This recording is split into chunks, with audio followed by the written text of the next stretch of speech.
Here's what you can do with HyperCTL.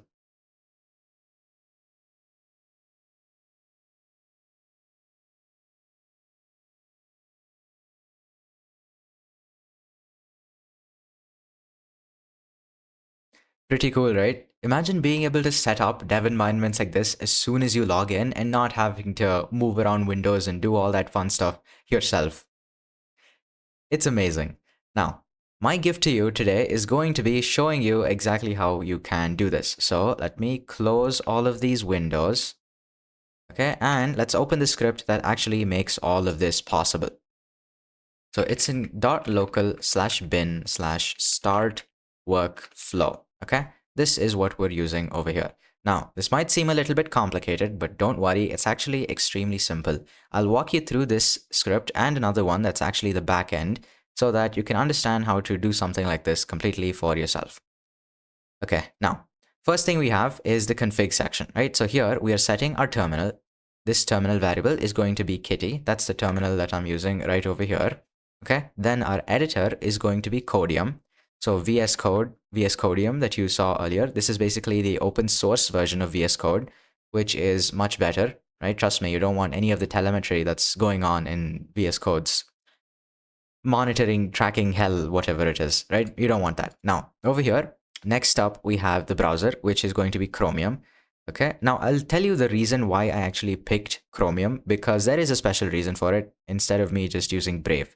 But for the second browser, here we have Brave and the URL.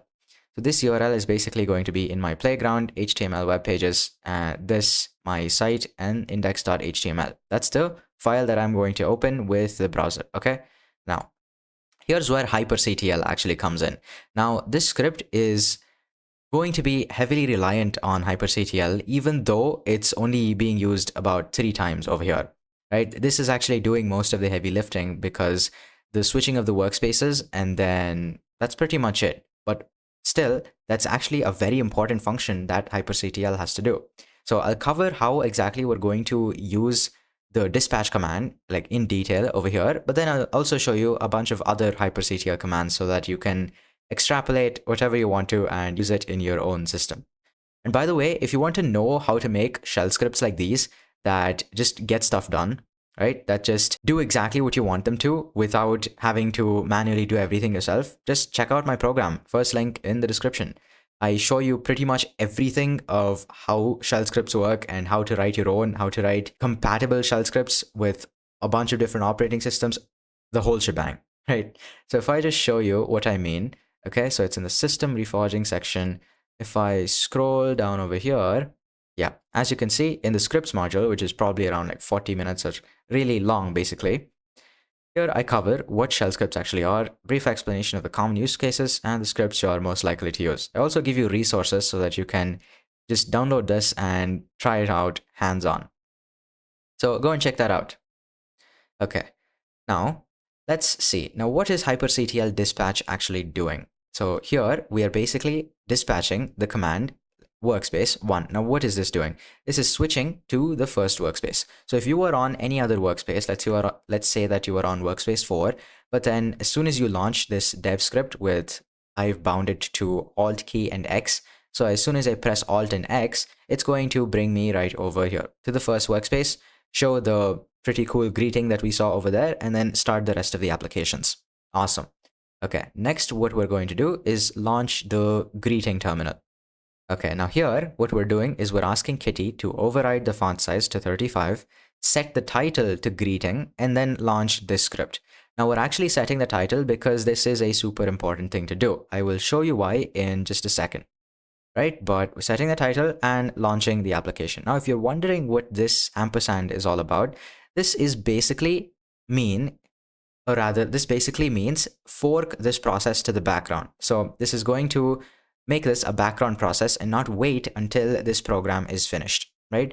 So let's say that, for example, I run something like an update. So I run yay-syu, okay? And then I hit enter. So basically it's going to start updating, and as you can see, even if I type stuff, I'm not going to be able to use the terminal, okay? And that's Control-C to exit, by the way.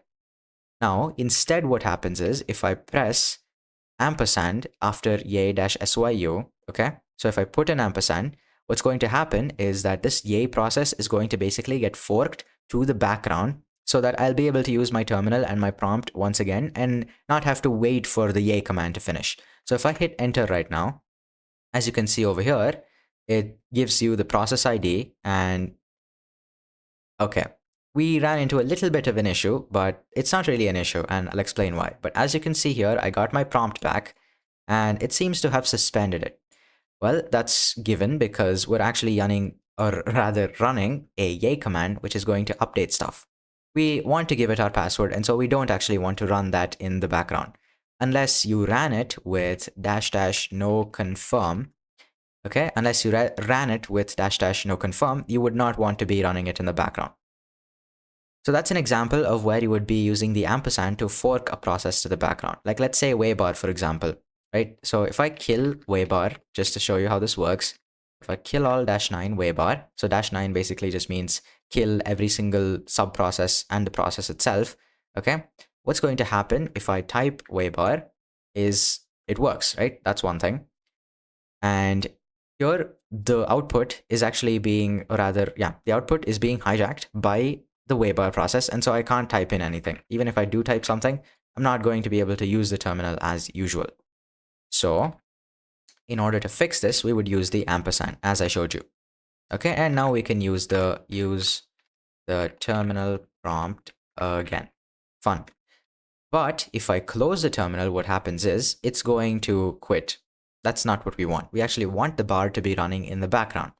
In order for that to happen, what we have to do is pass in this disown command. So when we type in waybar ampersand disown, this is going to truly fork the process to the background and detach it from the terminal so that even if I do close the terminal, it's going to be running and it's not going to be disturbed by anything else. Right? So if I hit enter now, okay, I get the prompt back. Awesome. And if I close this, it's still going to keep running in the background. So that's what the ampersand syntax is all about. I go into this in much more detail in the script section in the program that I mentioned earlier, this one, Hyperaccelerator. So just click the first link in the description and check it out. Okay, now what we're doing is basically sleeping for 0.5 seconds. Now, what does the sleep command do? The sleep command is actually going to stop execution temporarily for how many ever seconds that you ask it to. So if I type in sleep 3, okay, it's going to basically sleep and not let me type in any commands for 3 seconds, as you can see over here. So what we're doing is allowing the window to appear because it takes a couple of seconds for the window to appear, the greeting window that you saw earlier. And so we're just giving it time for that to happen. Okay, next, what we're doing is we're waiting for the terminal to auto close. Sleep 3. Now, this command is basically going to tie into another script that I actually have in .local/bin workflow greeting. Okay, so I'll just keep this over here. We'll refer to that in some time. But for now, we're just allowing the terminal to do its thing and then go away so that we can launch the rest of the applications. Okay, then next, we're going to launch the browser. Now here is where the reason for me actually using Chromium comes into picture. So $browser, which is going to be Chromium. So Chromium is going to be substituted in over here. Chromium -- window. Okay, a new window of Chromium. We're going to open this URL. This URL, which is basically my website. And then what we're doing here is -- auto open DevTools for tabs. So if we launch Chromium this way, okay, it's going to open DevTools by default for any new tab that actually is opened. So if I show you Chromium auto open DevTools for tabs, okay, now DevTools is just going to automatically open. And if I open another tab, DevTools is going to open, right? And personally, I'd say Chromium is actually the best browser for web development because it mostly simulates, or rather it pretty much is Chrome, but then without all the telemetry stuff. And the version of Chromium that I'm using over here is actually called ungoogled Chromium. Ungoogled Chromium. Okay, so if I look that up, ungoogled Chromium bin, it's a lightweight approach to removing Google Web Service dependency. So it's just Chromium without any of the Google stuff. That's why you can't actually search like as you usually would in ungoogled Chromium. But that's a story for another day, right? After we launch the browser, we're going to sleep for 2 seconds because we need to pause execution and allow the browser to actually open up and the rest of the windows to open up. Okay, next thing is going to be our editor, which is Codium. So we're going to open Codium. Again, remember forking it to the background because we don't want to wait for any of this to actually complete. Because if we don't put this ampersand sign, what's going to happen is as soon as the program is launched, the next program is going to launch. It's not going to wait until a program is fully loaded. It's just going to wait until the window appears. And after the window appears, it's going to start the next command and the next and next and next. And you don't get the same workflow effect that you saw earlier. Okay. Then what we're doing here is the terminal that you saw on the bottom right. Okay. Opening Playground HTML web pages and the website. Sleeping for 1 second, switching to the second workspace. So we're asking HyperCTL to switch to the second workspace and then open a browser window with this GitHub URL. Okay, again, forking it to the background, sleeping for 2 seconds and switching to the first workspace. So that is basically the entirety of the workflow. Now for actually how I configured the greeting thing to show up properly. Because it is a little bit of magic, if I might say so myself, but it's actually pretty easy to understand. Okay, now, again, don't get overwhelmed. I explain all of this in just a second. Now, look at this. Here we have tput civis or civis or however you pronounce it, right? So tput civis is basically just going to hide your cursor.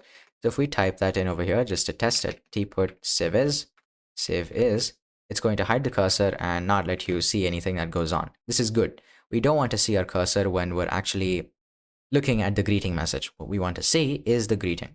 Okay. Then we clear the screen. So the clear would do this. Clear would do this. Okay, now we get the cursor back. And here, what we do is, let me just zoom in. Yeah, we get the terminal size with tput lines. So lines we're going to get for each of these lines over here. So if I just type something, okay.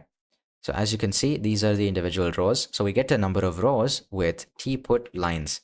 If I type in tput lines, I get 40 because this terminal is 40 rows, right? It has 40 rows. And for the columns, it's going to be tput calls. Tput calls means I get 77. So we have 77 columns going this way, like so. And we take each of those outputs, right? We take 40 and we take 77 and store them in rows and columns respectively, because what we're doing here is this.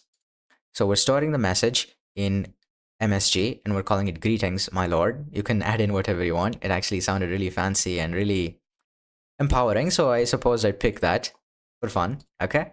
Now for the message length, this is basically just syntax to get the message length. Right, we put a $sign, braces, and then a hashtag before this variable in order to get its length. And I go into this syntax in much more detail inside the program that I mentioned earlier. So just go ahead and check it out. Right now for the row position. For the row position, here what we're doing is basically getting the number of rows and then dividing it by 2. So if, let's say we have 40 rows, right? Dividing that by 2, we get 20. The 20 would be somewhere here in the middle of the screen. That's what we're trying to achieve here. Okay. Then for the column position, now we've gotten to the middle of the screen vertically, but what about horizontally? That's what we're doing here. So we're getting the number of columns, which is going to be 77, subtracting that from the length of the message. So this is going to be greetings, that's 9, 10, 11, 12, 13, 14, 14 plus 5, probably going to be something like 19, around 19 characters, right? Subtracting that from this, okay, and then dividing that by 2 in order to get the position, the horizontal position. Okay, now for tput cup. Tput cup basically means move the cursor to this position. Cup is cursor position, right? That's what cup stands for. So we're taking the cursor and we're moving it to the row position, which is vertically in the middle, and the column position, which is horizontally in the middle. Then we're setting the font to bold, okay, so that we can get bold text. If I type that here to show you what it looks like, tput bold. Here we're not going to see anything, but basically it has the bold effect that we can see in the greeting. Then echoing in bright white, this code stands for bright white color, the message, and then we're resetting back to the normal color. And this echo-e flag is to just allow for escape sequences. And then tput sgr0 to reset back to whatever we had before. Sleep 3 to wait for 3 seconds for the message to actually show and for us to read it. And then tput cnorm for everything to go back to normal in terms of the cursor and the cursor visibility. And that is pretty much it. That is how we actually use HyperCTL to make a super cool greeting that we saw earlier.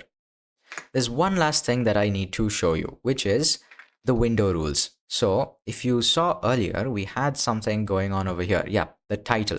Why did we actually set the title? Well, if we go to config hyper modules and somewhere over here, where is it? Yeah, window rules.conf. And by the way, if you're wondering what this modules syntax is all about, I cover it in detail in the modularity section in this program over here.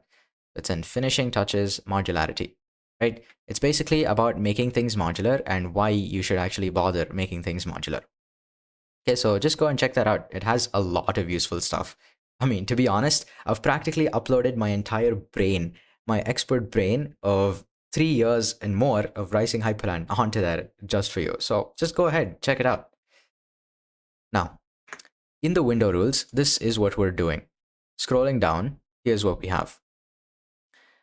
Now, this is for the greeting. So we're going to float the greeting window. This is why it's so important in order to match by title. If I give the kitty window this title of greeting, I will know that that specific window is going to have this title, and so I can match it using regex over here, regular expressions. Okay, so here we are going to float any window with the title greeting. In this case, it's going to be our kitty terminal. So we're floating it, centering it, changing the size to 1000 pixels wide by 300 pixels tall. Okay, and again, matching that for the title. And then we're changing the animation to gnomed, which is basically going to give you that sort of opening and closing, like crush thing, that the animation that you saw. So if I show you what that animation looks like, actually, it's in config, hyper, animations, modules, animations, animations.conf. Okay, it's in slipstream, actually. That's a custom made animation, by the way. Slipstream. Okay, here. Now for Windows, you can actually change this over here to, yeah, this one, Windows in to gnomed. And if you change that, what happens is the windows appear in that sort of gnomed fashion. Same thing we can do for Windows out.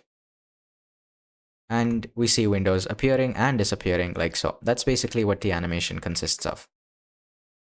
And that is pretty much it. Hope you enjoyed. And one last thing. If you want all of this done for you, right? If you want theme switching, custom theme switching, and wallpaper-based theme switching, and a whole lot more done for you, and you don't want to learn, but then you want this to just get done yesterday, just click the second link in the description. We can hop on a call together and just basically do it exactly as you want it so that you can get the setup that you actually deserve. See ya.